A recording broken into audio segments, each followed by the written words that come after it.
Chapter 7. Women's Activities and Propaganda. Women in contemporary America have achieved a legal equality with men. This does not mean that their activities are identical with those of men. Women in the mass still have special interests and activities in addition to their economic pursuits and vocational interests. Women's most obvious influence is exerted when they are organized and armed with the weapon of propaganda. So organized and armed, they have made their influence felt on city councils, state legislatures, and national congresses, upon executives, upon political campaigns, and upon public opinion generally, both local and national. In politics, the American women today occupy a much more important position from the standpoint of their influence in their organized groups than from the standpoint of the leadership they have acquired in actual political positions or in actual office holding. The professional woman politician has had, up to the present, not much influence, nor do women generally regard her as being the most important element in question. Ma Ferguson, after all, was simply a woman in the home, a cat's paw for a deposed husband. Nellie Ross, the former governor of Wyoming, is, from all accounts, hardly a leader of statesmanship or public opinion. If the suffrage campaign did nothing more, it showed the possibilities of propaganda to achieve certain ends. This propaganda today is being utilized by women to achieve their programs in Washington and in the States. In Washington, they're organized as the Legislative Committee of 14 women's organizations, including the League of Women Voters, the Young Women's Christian Association, the Women's Christian Temperance Union, the Federation of Women's Clubs, etc. These organizations map out a legislative program and then use the modern technique of propaganda to make this legislative program actually pass into the law of the land. Their accomplishments in the field are various. They can justifiably take the credit for much of the welfare legislation. The 8-hour day for women is theirs. Undoubtedly, prohibition and its enforcement are theirs, if they can be considered an accomplishment. So is the Shepherd-Towner Bill, which stipulates support for the central government of maternity welfare in the state governments. This bill would not have passed had it not been for the political prescience and sagacity of women like Mrs. Vanderlip and Mrs. Mitchell. The federal measures endorsed at the first convention of the National League of Women Voters typify social welfare activities of women's organizations. Those covered such broad interests as child welfare, education, the home and high prices, women in gainful occupations, public health and morals, independent citizenship for married women, and others.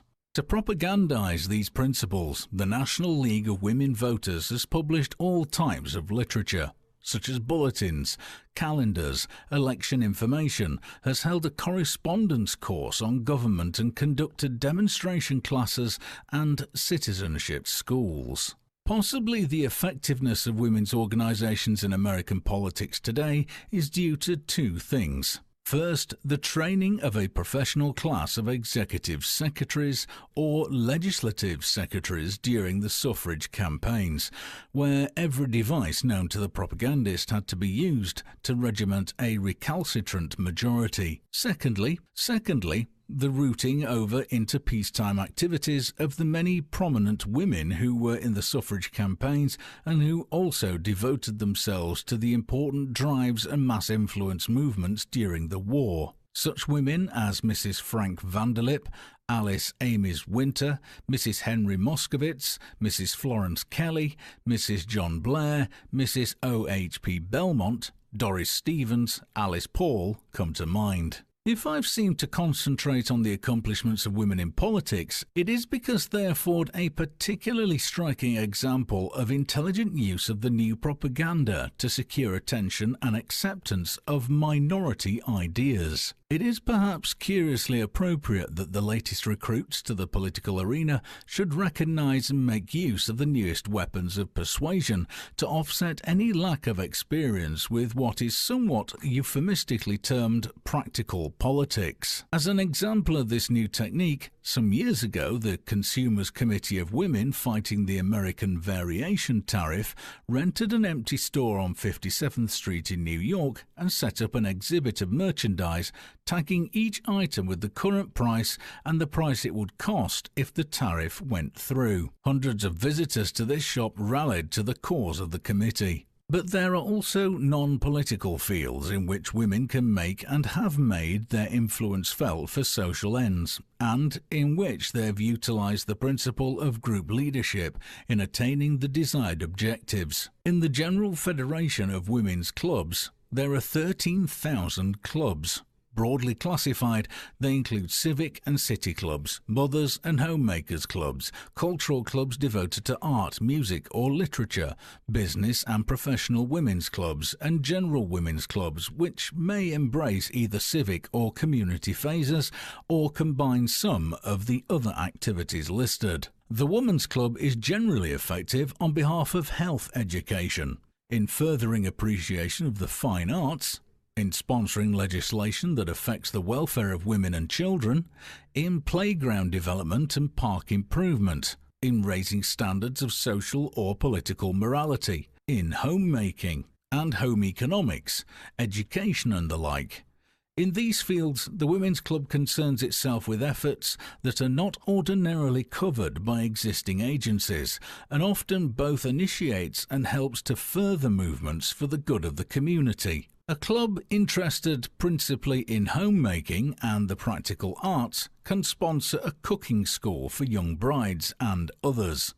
For example, of the keen interest of women in this field of education is the cooking school recently conducted by the New York Herald Tribune, which held its classes in Carnegie Hall, seating almost 3,000 persons. For the several days of the cooking school, the hall was filled to capacity, rivaling the drawing power of the McCormack or Padowski, and refuting most dramatically the idea that women in large cities are not interested in housewifery. A movement for the serving of milk in public schools or the establishment of a baby health station at the Department of Health will be an effort close to the heart of a club devoted to the interest of mothers and child welfare. A music club can broaden its sphere and be of service to the community by cooperating with the local radio station in arranging better musical programs. Fighting bad music can be as militant a campaign and marshal as varied resources as any political battle. An art club can be active in securing loan exhibitions for its city. It can also arrange travelling exhibitions of the artwork of its members or show the artwork of schools or universities. A literary club may step out of its charmed circle of lectures and literary lions and take a defiant part in the educational life of the community. It can sponsor, for instance, a competition in the public schools for the best essay on the history of the city or on the life of its most famous son. Over and above the peculiar object for which the Women's Club may have been constituted, it commonly stands ready to initiate or help any movement which has for its object a distinct public good in the community. More important, it constitutes an organised channel through which women can make themselves felt as a definite part of public opinion. Just as women supplement men in private life, so they will supplement men in public life by concentrating their organised efforts on these objects which men are likely to ignore.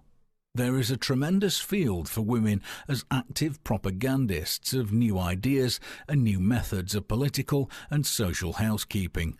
When organised and conscious of their power to influence their surroundings, women can use their newly acquired freedom in a great many ways to mould the world into a better place to live in.